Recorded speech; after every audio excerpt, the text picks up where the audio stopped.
अच्छा, डायल 112 की। जी हाँ, अब बिहार में डायल 112 की शुरुआत जल्द होगी। अप्रैल महीने से इसकी शुरुआत होने की प्रबल संभावना दिख रही है। और डायल 112 की खासियत क्या है, पहले इस रिपोर्ट में देखिए।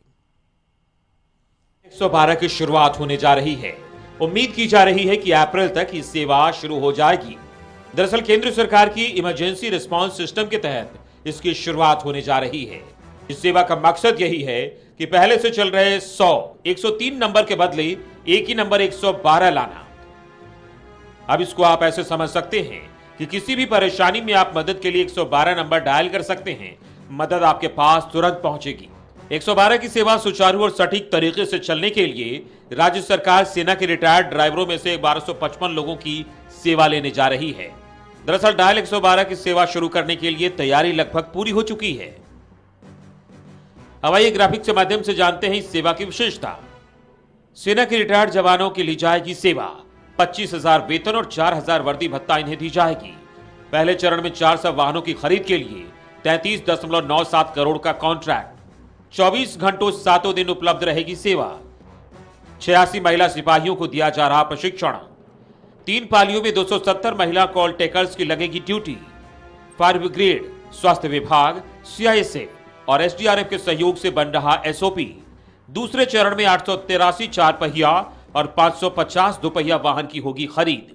इस सेवा को खास अंदाज में डिजाइन किया गया है, जिसके तहत आपात स्थिति में आम लोगों के द्वारा voice call, SMS, email, panic SOS request और वेब रिक्वेस्ट इस पर आसानी से भेजी जा सकेगी। डायल 112 पर जैसे ही कोई कॉल आएगा, अपने आप कंप्यूटर में एक मामला रजिस्टर्ड हो जाएगा और एक यूनिक आईडी जनरेट होगा। इतना ही नहीं, इसकी सूचना एसएमएस के द्वारा पीड़ित के मोबाइल पर चली जाएगी। साथ ही कॉलर का डिटेल यानी नंबर और लोकेशन कंट्रोल रूम के मॉनिटर पर दिखने लगेगा।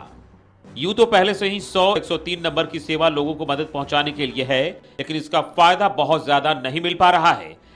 यानी कुल मिलाकर कहा जा सकता है कि अब बिहार में लोगों को किसी भी संकट में फंसने पर त्वरित मदद मिल पाएगी। ब्यूरो रिपोर्ट, कशिश न्यूज। और इस वक्त हमारे साथ संवाददाता मरगूब आलम जुड़ गए हैं इस पूरी खबर पर जानकारी के साथ। मरगूब, डायल 112 की शुरुआत जल्द होने की बात कही जा रही है और बिहार में अप्रैल तक शुरू होने की बात कही जा रही है। खासियत यह है कि सेना के रिटायर्ड जो चालक हैं उनकी सेवा इसमें ली जाएगी, यानी सुचारू और सटीक तरीके से ये सिस्टम चले। जी बिल्कुल, आपने सही कहा कि पहले लोग 100, 102 और कई डायल नंबर का यूज़ करते थे, तो इस बात की कयास लगाए जा रहे थे लगातार कि इसका कम फ़ायदा लोगों को होता है। अब राज्य सरकार ने एक फार्मूला लाया है, चूँकि अभी तक तो पूरी तरह से चूँकि लागू जब होगा तब ये 112 का है। अब इस 112 के फार्मूला में अब आप 1255 रिटायर्ड सेना के अधिकारी कर्मचारियों को रखा गया है और ये काम करेगा इस तरीके से कि अगर आपको किसी भी आपात स्थिति में अगर आपने इस पर डायल किया और कहा कि हमारे घर में आग लगी हुई है, हमारे अगल बगल में कह सकते हैं कि किसी की बहुत तबीयत ख़राब है, तो तत्काल आपका जो वॉइस है वो वहाँ रिकॉर्ड होगा और आपके उस मोबाइल नंबर पे रिवर्स कॉल में पूरा मैसेज जाएगा और जहाँ आप कॉल करेंगे वहाँ सब कुछ आपका वॉइस रिकॉर्ड हो जाएगा और तत्काल वहाँ से आपका जो आप जहाँ बताएंगे उनका जो एड्रेस होगा उस एड्रेस पर आपको मदद पहुँचाई जाएगी। इसके पीछे कवायद ये है कि अब एक ही नंबर से सभी तरह की सुविधाएं मिलेगी। राज्य सरकार ने लगभग इसको अंतिम रूप दे दिया है और जल्द इसकी शुरुआत होगी। इसकी शुरुआत भी राज्य स्तर पे होगी और इसकी शुरुआत करने का राज्य सरकार का एक ही मतलब है कि एक नंबर से सभी सुविधाएँ अब आपको मिलेंगी और ये सब कुछ इलेक्ट्रॉनिक डिवाइस, इलेक्ट्रॉनिक माध्यम से होगा। आपको मदद मिलेगी ही मिलेगी, क्योंकि आप जैसे ही वहाँ कॉल करेंगे तो आपके नंबर पर वॉइस कॉल आ जाएगा, आपके नंबर पर एक पिन जनरेट हो जाएगा और तत्काल आपसे वहाँ के लोग संपर्क में रहेंगे कि आपको सहायता मिली या नहीं मिली। आपको सहायता मिल जाएगी। खास बात इसमें अहम बात यह है कि जब कोई कॉल करेगा, कोई पीड़ित व्यक्ति अगर कोई संकट में फंसा है, तो वहां पर जो कंट्रोल रूम का सिस्टम है वहां कंप्यूटर में एक रजिस्टर्ड मामला दर्ज होगा और एक जो यूनिक आईडी है वो जनरेट होगी और मैसेज पीड़ित तक पहुंच जाएगा और कंट्रोल रूम में उसका लोकेशन और मोबाइल नंबर जो वो डिस्प्ले हो जाएगा।